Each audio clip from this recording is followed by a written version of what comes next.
Hello there, and welcome to Andre's Artist Profile.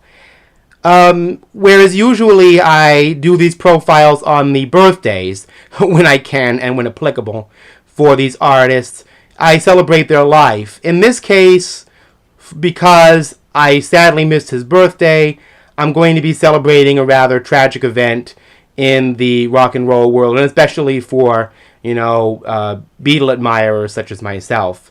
On this day, in the year 1980, a man named Mark David Chapman shot this particular artist, and he died not too long later, much, of course, to the bereavement of his many admirers and people around the world who loved his music and his vision, and that was Mr. John Winston Lennon, for a time, John Ono Lennon. But, John Lennon was somebody who had been in the most popular band in the world in the 1960s with the Beatles. And as a solo artist, he became the political consciousness of the solo Beatles. He was deeply involved with people like Abbie Hoffman, and did a lot of Democratic benefit concerts encouraging kids to vote. He even made an appearance on the David Frost show that my father was very privileged to actually see, where he talked with different political activists and stood up for issues such as world peace and various social causes in the United States, and had a long struggle to maintain his United States citizenship with his green card, due mainly to the fact of a drug conviction in his native England. Anyway, I'm going to be celebrating the albums I have by John Lennon. Now, I believe I have everything that he ever released in his lifetime.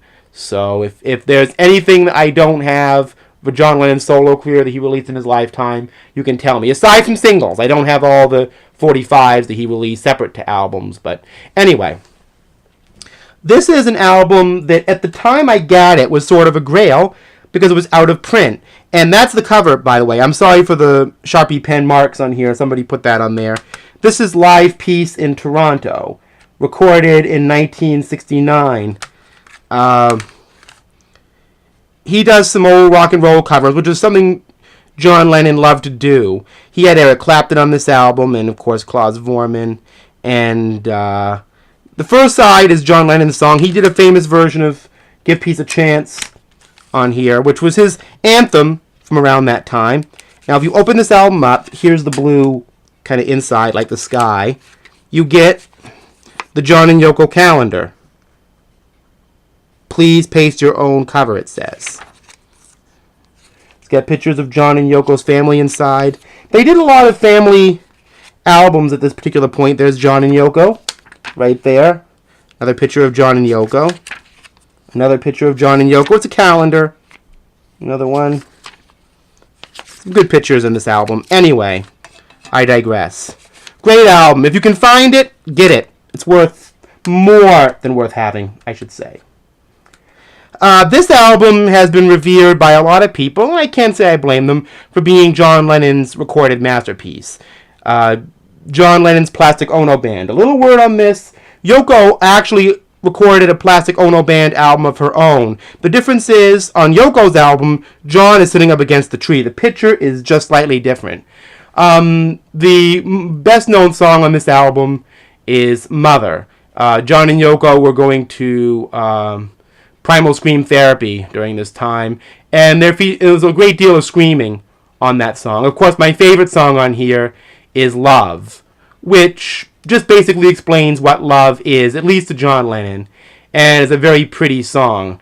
And this is one of John Lennon's most consistent albums. It's got Ringo on it. It's a very spare record. It's very much influential on the contemporary indie pop sound. I'll say one thing about John Lennon. When he wrote the right songs, the songs were absolutely iconic. And we'll get to that a little bit later. But in terms of creating actual full-length albums that had an integrity, I may be the unpopular one here by saying that the more successful album artist of the solo Beatles was likely Paul McCartney. The reason for that is because John Lennon was undergoing so many personal trials and so many push and pulls in his personal life. He called them troughs, like the weather system. That sometimes his musical output on his albums was a little bit uneven as a result. And I'm just being honest here, because John Lennon wrote some absolutely iconic songs, such as Imagine. How many times have I heard that this song should be the national anthem? Not to be cynical, but sadly it probably won't. But it just says everything so perfectly that I would want to say, and it is the national anthem as far as I'm concerned for people for a peaceful world and a peaceful America. Another song I like on here is a song called How. And of course, Jealous Guy. Those are all fantastic songs. Some of the songs on here, like Crippled Inside and Oh Yoko, they get a little bit personal, and that's where I think it gets into a point where his musical output for an album isn't necessarily as consistent as it should be. How Do You Sleep and I Don't Want to Be a Soldier, Mama are very angry, very cluttered kind of songs. But just for How, Imagine, and Jealous Guy, this album is more than worth it. It's not a bad album. Just really not that even, to be honest with you. This album is one of those ones that separates a lot of the admirers and the, just well-wishers for John Lennon. Sometime in New York City, you have Nixon and Chairman Mao kind of belly dancing there, if you can look close to it. This album focused on political issues of the day. I don't know if YouTube's going to bleep this video for this, but there's a song on here called Woman is the N-Word. I wish I could just say what it was. I mean, I'm not in approval of censorship, even if I don't like the word. They got into a lot of controversy. He did a song about Angela Davis, Attica State. There's a song on here, It Ain't Fair, John Sinclair. Put in jail for breathing air, let him be, let him free, let him be like you and me. I just gave away a bunch of lyrics, but this album got a lot of critical flack. Recorded with the Plastic Ono Band and Elephant's Memory, a street band in New York at the time, because it focused on political issues that were extremely important at the time, and this album became extremely dated after it came out. But it's a very hard-rocking album and really very catchy if you can spare the contemporary political issues. Now, this has been reissued on CD later, but the reason I have this original edition, which you'll see by the inside, is that it includes something that is not on the contemporary issue of the album, and that is Scumbag, which was recorded with Frank Zappa. The Zappa family have some contention about how the rights should be distributed with Scumbag, so the new edition of Sometime in New York City doesn't feature some Scumbag. So this might be a bit of a collector's item just for that. Mind Games. Okay, back to some of the inconsistency of John Lennon. And, I know a lot of John Lennon admirers might take issue with me on this, then you have the right to feel the way you do. And if John Lennon were alive, he would want this kind of discourse. He was a political man. By this time, John and Yoko had broken up, and that's why Yoko's in the background in front of a very tiny John. And the album started getting a little inconsistent. This has a very odd, heavy on the reverb production, and some brilliant songs. Intuition is one of John Lennon's best songs. It reminds me a lot of Instant Karma. Tight As isn't exactly a bad rocker. Mind Games isn't a bad song, and One Day at a Time isn't either. Utopian International Anthem, by the way, is another one of those moments of silence. He had a lost weekend after that, where he went on drinking binges with Ringo and Harry Nilsson, and came back with this album, released in 1974, which is one of my favorite John Lennon albums, actually. I love Going Down, and what you get is really funky stuff. Scared is a great blues number. Number 9 Dream is a beautiful John Lennon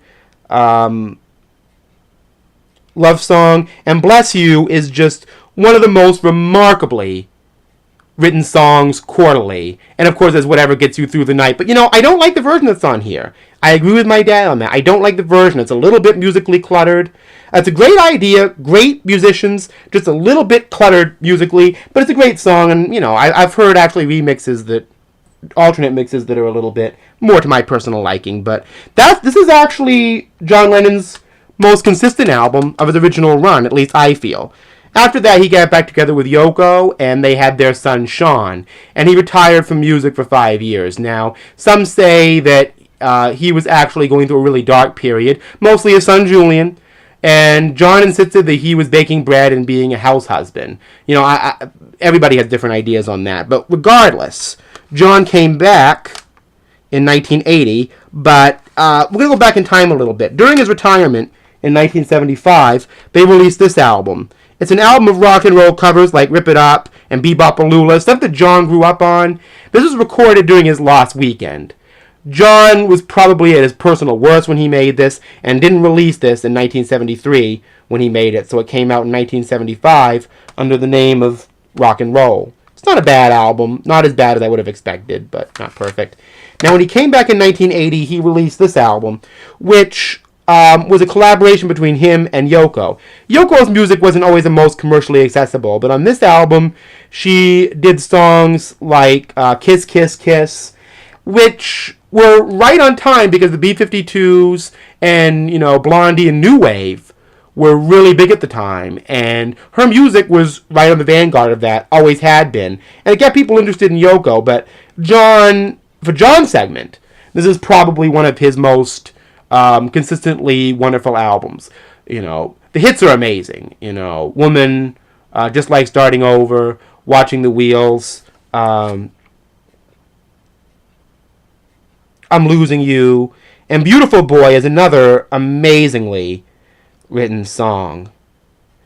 This also includes Yoko Ono's hit Walking on Thin Ice, which is a bit historical because when John Lennon was killed, he was carrying the masters of that song in his pocket, so they say.